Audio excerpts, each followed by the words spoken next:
नमस्कार मित्रों, आप सभी का स्वागत है जियो टॉक्स हिंदी में।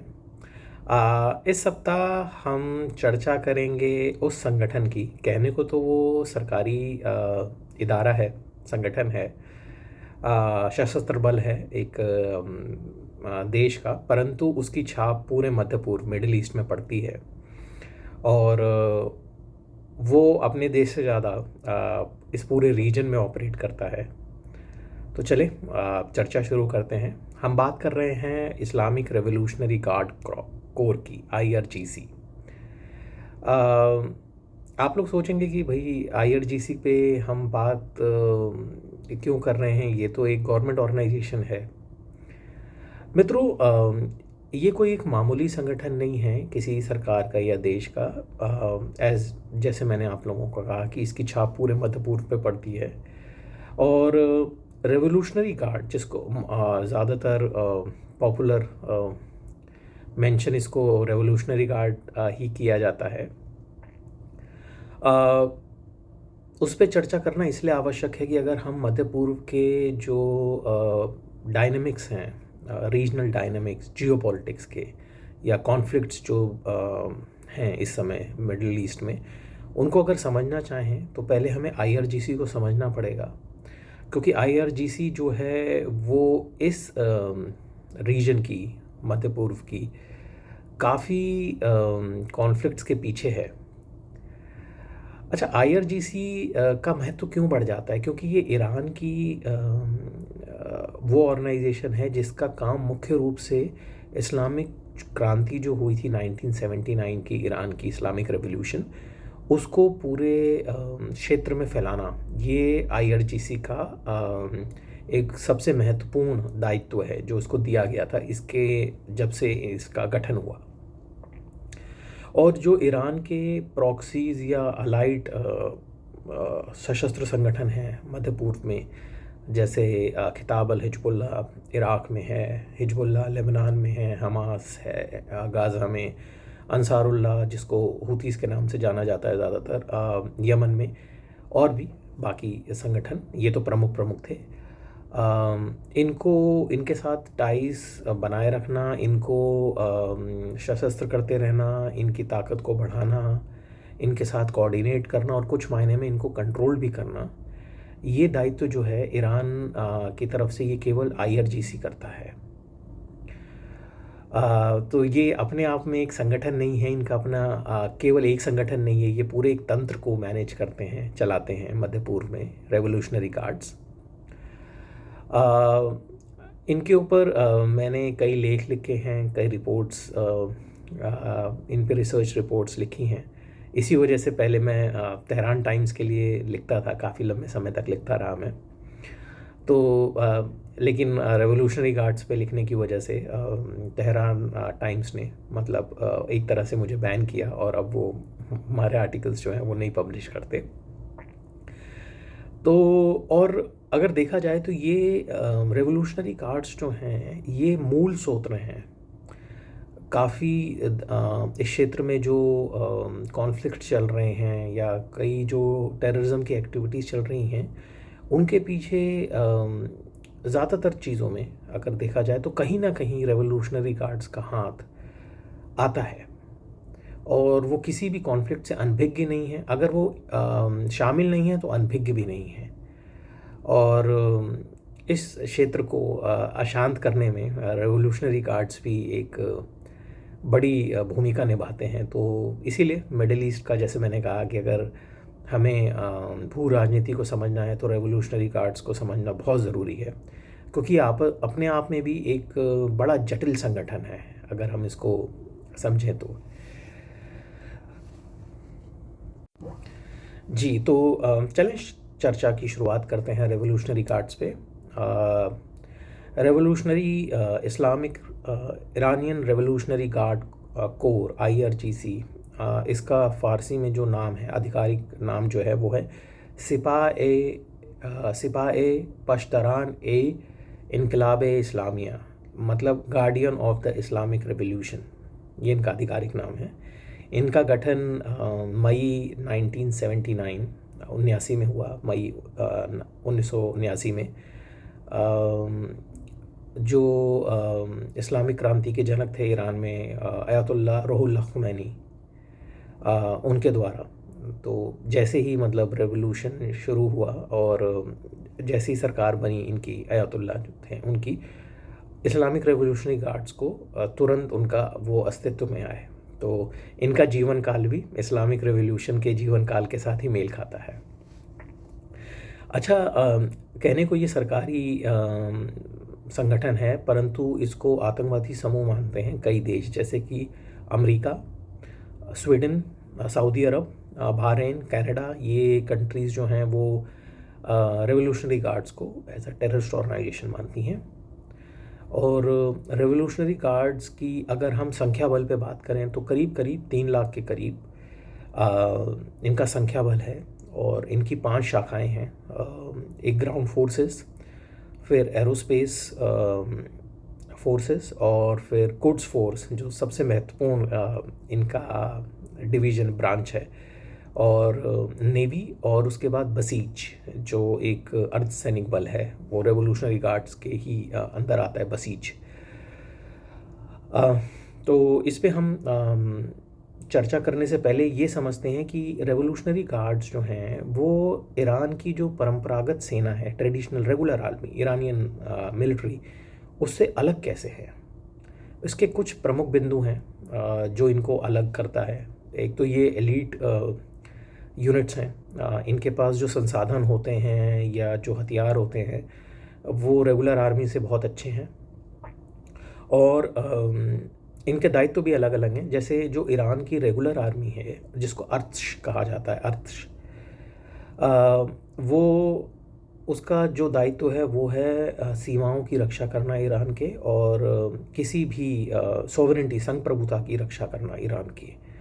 पर रेवोल्यूशनरी गार्ड्स जो हैं उनका काम, उनका प्रमुख दायित्व है कि जो इस्लामिक क्रांति हुई, इस्लामिक रेवोल्यूशन, उसकी रक्षा की जाए और उसको इस क्षेत्र में फैलाया जाए। तो ये एक प्रमुख डिफरेंस है ईरान की रेगुलर आर्मी में और रेवोल्यूशनरी गार्ड्स में। और रेवोल्यूशनरी गार्ड्स जो हैं वो केवल इस ईरान के जो सुप्रीम लीडर हैं अयातुल्लाह खुमैनी, उनको रिपोर्ट करते हैं और उन्हीं के द्वारा पूर्णतः ये मैनेज किए जाते हैं। ये भी कहा जाता है कि बहुत खुमैनी जो हैं वो माइक्रो मैनेज करते हैं IRGC को। यहाँ तक कि जो मिड लेवल के जो कमांडर्स हैं IRGC के, उनको लगभग पर्सनल तौर पे अयातुल्लाह खुमैनी जानते हैं, क्योंकि अयातुल्लाह खुमैनी को इस बात का पूर्ण ज्ञान है, या वो ये मानते हैं कि रेवोल्यूशनरी गार्ड्स के बिना उनकी जो ताकत है वो कुछ रह नहीं जाएगी। और अगर कभी भी कोई उनके खिलाफ आंदोलन होता है, सक्रिय होता है, तो उसको दबाने के लिए केवल रेवोल्यूशनरी गार्ड्स ही हैं, और ये उन्होंने पहले किया भी हुआ है।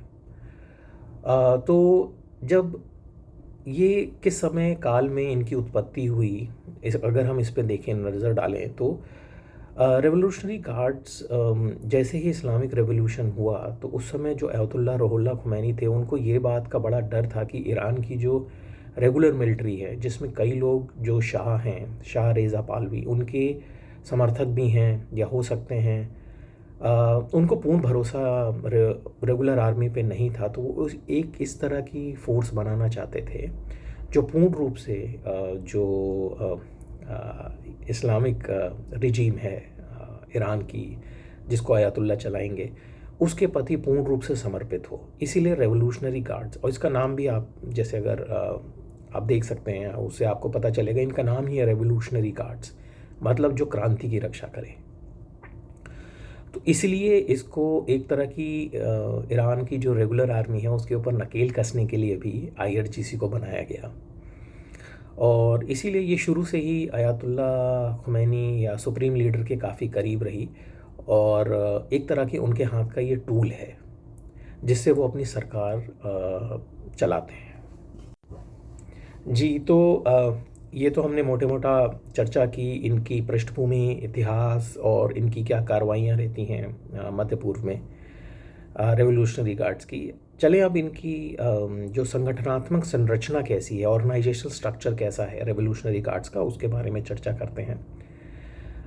5 प्रमुख शाखाएं हैं, ब्रांचेस हैं इसकी रेवोल्यूशनरी गार्ड्स की। ईरान में इनको ज़्यादातर पश्तयान ही कहते हैं, रेवोल्यूशनरी गार्ड्स नहीं। ईरानियन नाम जो है इनका, उससे जाने जाते हैं ये। 5 प्रमुख ब्रांचेस हैं। सबसे पहले ग्राउंड फोर्सेस हैं। ग्राउंड फोर्सेस का गठन ब्रिगेड लेवल पे किया गया है और ईरान के जितने प्रोविंसेस हैं, करीब 31, उतने ही इनके ब्रिगेड्स हैं जो डिफरेंट प्रोविंसेस में स्टेशन रहते हैं। उनका हेडक्वार्टर हर प्रोविंस में होता है। उसके बाद आती है एरोस्पेस फोर्स, रेवोल्यूशनरी गार्ड्स की एरोस्पेस फोर्स। ये बहुत ही महत्वपूर्ण अंग है। ये इनकी अपनी एयर आर्म होती है, स्पेस फोर्सेस है और मिसाइल्स। ईरान की जितना भी जो मिसाइल प्रोग्राम है या जो भी मिसाइल्स हैं, रॉकेट्स हैं, वो इनके पास ही होते हैं, वो रेगुलर आर्मी के पास नहीं है। और जितनी भी लंबी दूरी की या जितनी भी स्ट्रैटेजिक मिसाइल्स हैं ईरान की, जिस भी हद तक, वो सारी एरोस्पेस फोर्स IRGC के पास है। उसके बाद है नेवी। इनकी जो नेवी है, ईरान की जो रेगुलर आर्मी है उनकी भी अपनी एक पूरी नेवल शाखा है। वो फ्रिगेट्स, डिस्ट्रॉयर, भारी शिप्स वगैरह सब ऑपरेट करते हैं। बट जो IRGC की नेवी है वो ज़्यादातर स्मॉल फास्ट इस पे अटैक क्राफ्ट, मतलब जो मोटर बोट होती है, स्पीड बोट, थोड़ी बड़ी वाली लेकिन काफ़ी जो तेज़ होती है, ज़्यादातर उनका इस्तेमाल करते हैं हिट एंड रन टैक्टिक्स में। तो एक तरह से कहा जा सकता है कि ये समुद्र में एक गुरिल्ला फोर्स की तरह ऑपरेट करते हैं। और लैंड बेस्ड, कोस्ट बेस्ड जो एंटी शिप्स मिसाइल्स होती हैं, वो भी IRGC नेवी जो है उनका एक पूरा तंत्र बनाती है, ईरान की नेवल जो बॉर्डर्स हैं वहाँ पे। उसके बाद चर्चा करते हैं इनकी बसीज फोर्स है, पैरामिलिट्री अर्धसैनिक बल है। ये पहले अपने आप में एक अलग संगठन था बसीज, पर 1980 में इसको रेवोल्यूशनरी गार्ड्स की कमांड में डाल दिया गया।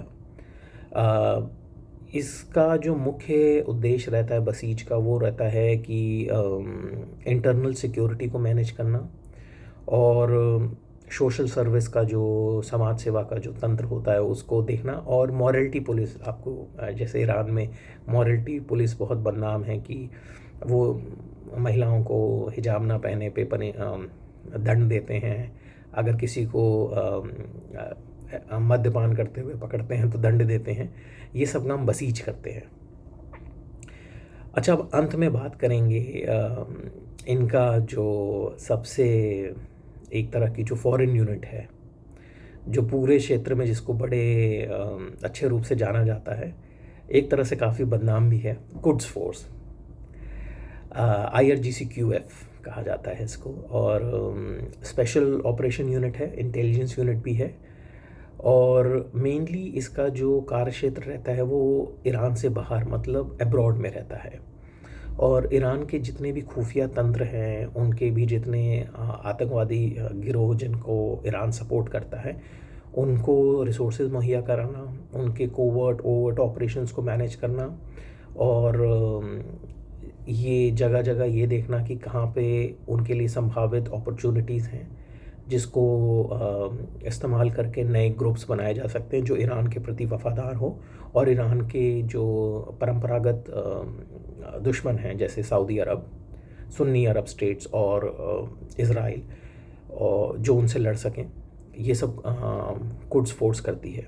कुड्स फोर्स मतलब अल कुड्स इसका पूर्ण नाम है। अल कुड्स मतलब आपको जैसे पता ही है कि ये जेरूसलम को अल कुड्स कहा जाता है, उसके नाम पर है कुड्स फोर्स। तो इस पूरे क्षेत्र में कुड्स फोर्स की परछाई पड़ती है। और इसके एक पहले बड़े फेमस मैं कह सकता हूँ, या बदनाम इनफेमस भी कह सकते हैं, प्रमुख थे मेजर जनरल कासिम सुलेमानी। आप लोग उनके नाम से परिचित होंगे। वो अमरीकी स्ट्राइक में मारे गए थे। कुड्स फोर्स पे मैंने काफ़ी लेख लिखे हैं, हम अपने डिस्क्रिप्शन में शेयर करेंगे ज़रूर। और ख़ास तौर पे जब कासिम सुलेमानी किस तरह से क्यूएफ को चलाते थे और उन्होंने किस तरह से इसका विस्तार किया, इसके नेटवर्क का, ये मैंने कई लेखों में, कई रिपोर्ट्स में लिखा है। वो हम डिस्क्रिप्शन में डाल देंगे लिंक। दोस्तों, ये हमने एक मोटा मोटा खाका बताया इनके बारे में कि रेवोल्यूशनरी गार्ड्स क्रॉप्स कैसे काम करता है ईरान का, और वो इस क्षेत्र में कितना महत्वपूर्ण है। मित्रों, मैं करीब 10 वर्षों से टाइम्स ऑफ इज़राइल के लिए लिख रहा हूँ, तो 10 वर्ष में जो भी मेरे ज़्यादातर आर्टिकल्स हैं वो आपको टाइम्स ऑफ इज़राइल में मिल जाएंगे। मैं अपना जो प्रोफाइल है टाइम्स ऑफ इज़राइल पे वो शेयर कर दूंगा। अगर आपको मेरे किसी भी आर्टिकल को पढ़ना हो, मेरे लगभग सारे 10 साल के लिखे हुए आर्टिकल्स आपको मेरे टाइम्स ऑफ इज़राइल के ब्लॉग पे और टाइम्स ऑफ इज़राइल पे मेरा जो प्रोफाइल है उस पर मिल जाएंगे। आप ज़रूर उसको पढ़िए और हमें उस पर फीडबैक दीजिए, और अगर आप किस विषय पे क्या जानकारी चाहते हैं वो भी हमें ज़रूर लिखिए, ताकि हम आने वाले आगामी प्रकरणों पे उन पे चर्चा कर सकें। धन्यवाद।